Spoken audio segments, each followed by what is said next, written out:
आज के समय में किसी पर भी विश्वास करना बहुत ही मुश्किल हो गया है, क्योंकि आजकल के लोग एक दूसरे को बेवकूफ़ बनाकर इस कदर से ठगते हैं जिसका कोई जवाब नहीं।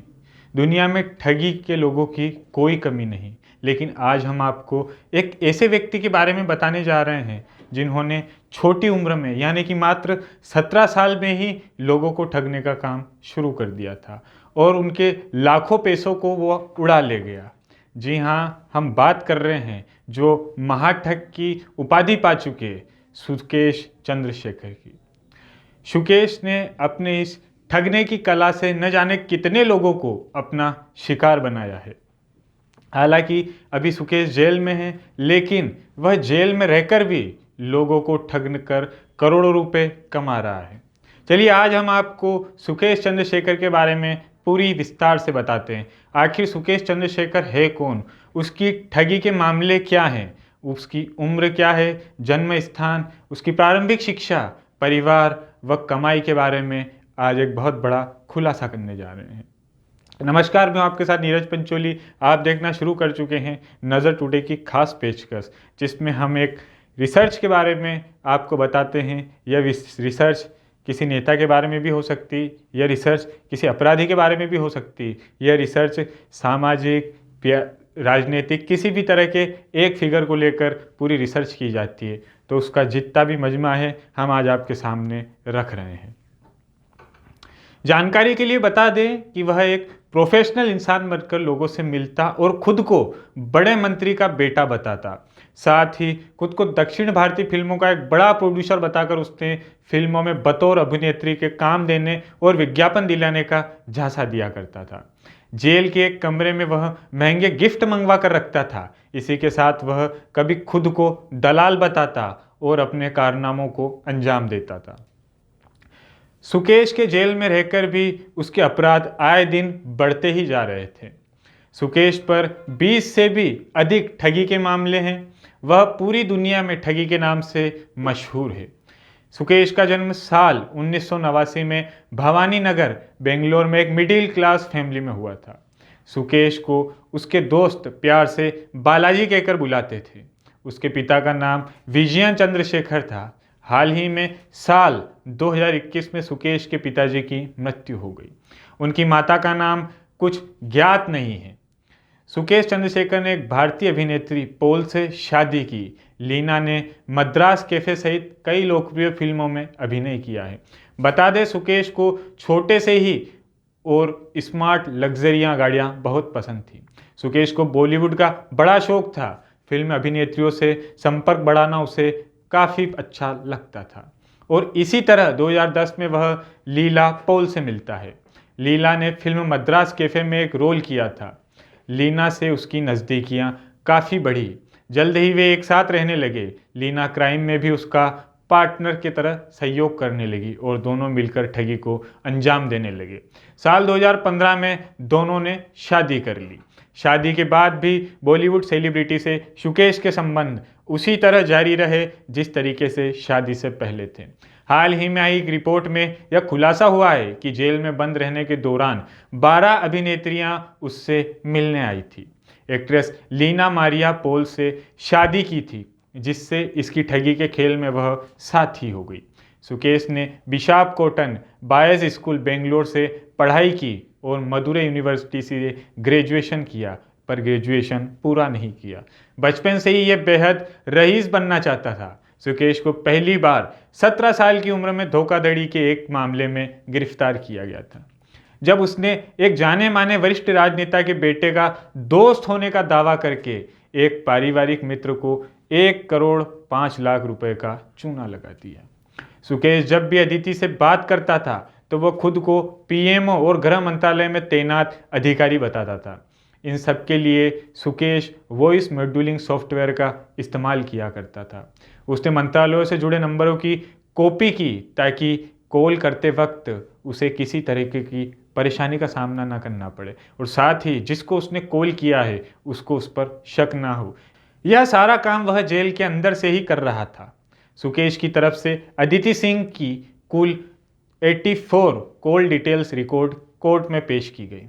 इन सब की शुरुआत जून 2020 में हुई थी, जब अदिति सिंह को एक महिला का फ़ोन आता है। महिला ने फ़ोन पर अदिति से कहा कि वह लॉ सेक्रेटरी अनूप कुमार से बात करना चाहते हैं।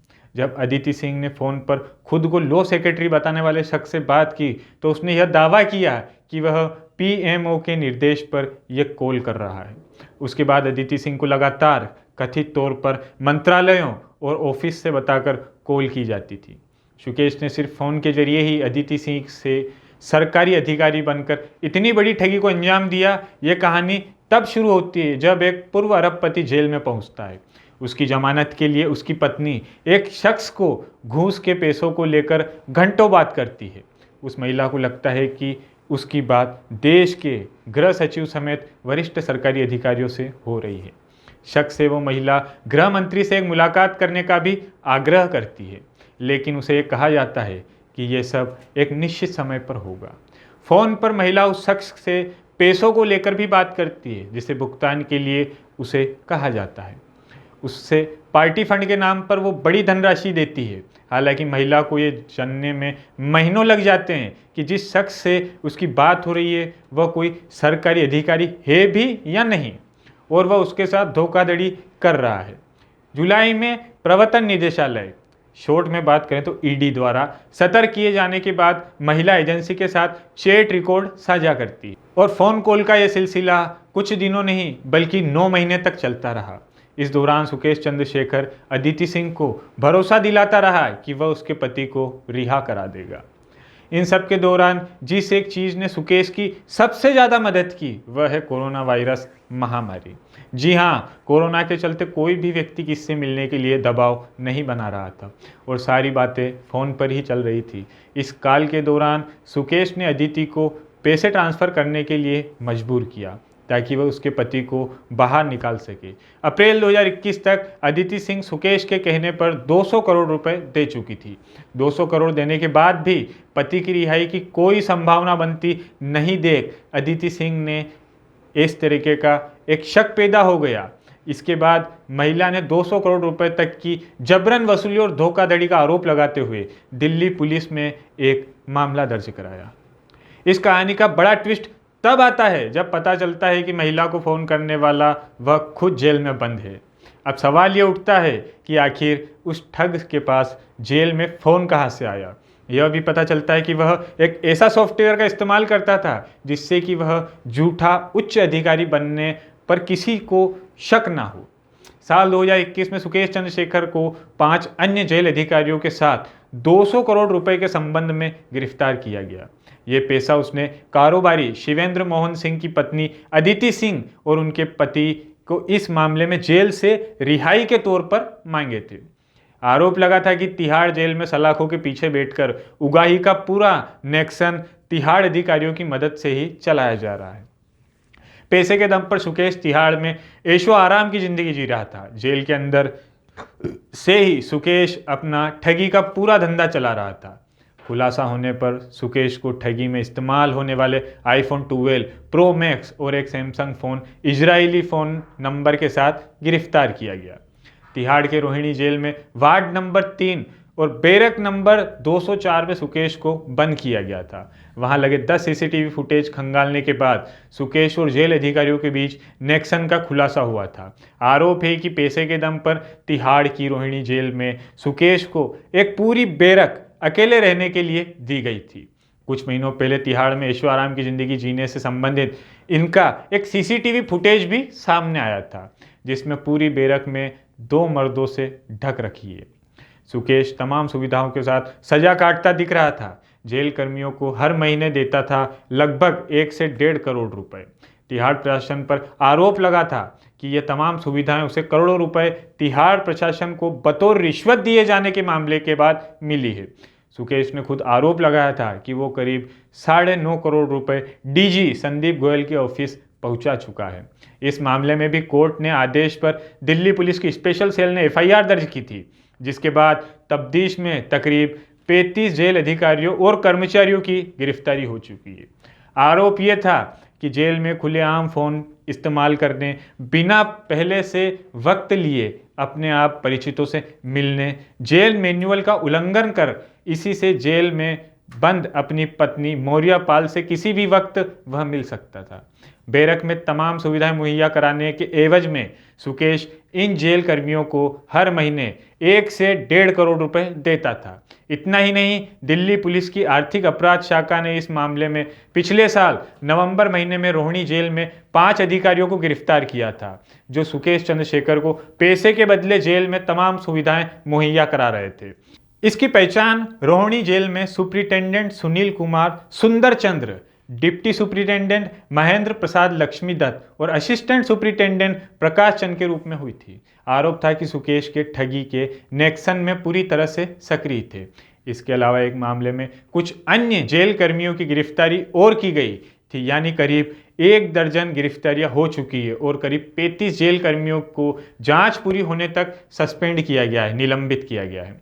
उस दौरान रोहिणी जेल में एक सहायक अधीक्षक धर्म सिंह मीणा के मोबाइल से पता चलता है कि कुल 82 बार जेल अधिकारी कर्मी जिन्हें सुकेश हर महीने तमाम सुविधाओं के बदले करोड़ों रुपए दे रहा था। जिस 82 जेल कर्मियों पर आरोप लगा था उनके नाम थे। सुकेश चंद्रशेखर ने दिल्ली पटियाला हाउस कोर्ट से निकलते वक्त यह दावा किया था कि उसने आम आदमी पार्टी को 60 करोड़ रुपए दिए हैं। यही बात सुकेश उपराज्यपाल को लिखी चिट्ठी में भी कह चुका है। बता दें कि 200 करोड़ की ठगी और मनी लॉन्ड्रिंग के मामले में सुकेश को पटियाला हाउस कोर्ट में पेश किया गया। पटियाला हाउस कोर्ट में एडिशनल सेशन जज शैलेंद्र मलिक की कोर्ट अब आरोपियों के खिलाफ आरोप तय करने के मामले में 6 जनवरी को सुनवाई की। कोर्ट 22 तारीख को जैकलिन फर्नांडिस की विदेश जाने की अनुमति मांगने की याचिका पर सुनवाई करती है। दरअसल ये सारा विवाद महाठग सुकेश चंद्रशेखर और एक के बाद एक जारी किए जा रहे पत्रों के बाद से शुरू हुआ था। सुकेश ने दिल्ली के मुख्यमंत्री अरविंद केजरीवाल पर राज्यसभा सीट के लिए लगभग 50 करोड़ रुपए लेने का आरोप लगाया था। यही नहीं, सुकेश ने अरविंद केजरीवाल पर कारोबारियों और उनकी पार्टी से जोड़कर लगभग 500 करोड़ रुपए जुटाने का आरोप भी लगाया था। उन्होंने आरोप लगाया कि इसके बदले में आम आदमी पार्टी की ओर से उन्हें कर्नाटक में एक बड़ा पद ऑफर किया गया था। सुकेश ने आम आदमी पार्टी पर और भी गंभीर आरोप लगाए। सुकेश ने वर्ष 2016 में एक डिनर पार्टी का जिक्र करते हुए यह कहा कि इस पार्टी में दिल्ली के मुख्यमंत्री अरविंद केजरीवाल और सत्येंद्र जैन के साथ सुकेश ने कहा कि हम केजरीवाल को यह पैसा कैलाश गहलोत के असोला स्थित फार्म हाउस पर दिया गया था। इसके अलावा सुकेश ने यह भी कहा कि अरविंद केजरीवाल ने 2017 में सत्येंद्र जैन के काले रंग के आईफोन से तिहाड़ जेल में बंद होने के दौरान उनसे बातचीत भी की। क्या वाकई में कोई इतना शातिर हो सकता है जो सिर्फ अपनी बातचीत की स्किल से या अपने कॉन्फिडेंस लेवल से, चाहे वो मंत्री हो, मुख्यमंत्री हो या कोई भी सरकारी कर्मचारी या पदाधिकारी, क्या उनको वो झांसे में ले सकता है? परंतु जब इसकी डिटेल हमने और गहराई में निकाली तो सुकेश के बारे में ये पता चला कि सुकेश को 5 लैंग्वेज आती थी, तमिल, उर्दू, कन्नड़, हिंदी और इंग्लिश। इन सब के तरीके से वह पहले पावरफुल लोगों की रेकी करता था, उसके बाद उनके बारे में जानकारी निकालता था, डिटेल निकालता था, उसके बाद एक एक करके वह उनको टारगेट करता था। लेकिन क्या इस तरीके के जो प्रकरण हैं इसमें इसको फिल्माया जाना चाहिए या दर्शाया जाना चाहिए?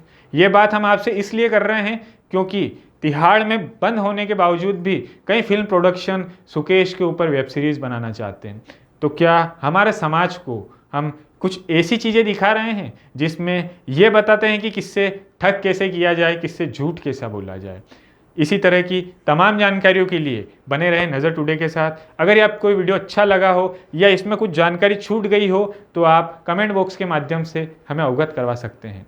इसी तरह चैनल को बढ़ाते रहिए, सब्सक्राइब करते रहिए। वीडियो अच्छा लगे तो लाइक कीजिए, शेयर कीजिए और कमेंट कीजिए क्योंकि आपके सुझाव सादर आमंत्रित हैं।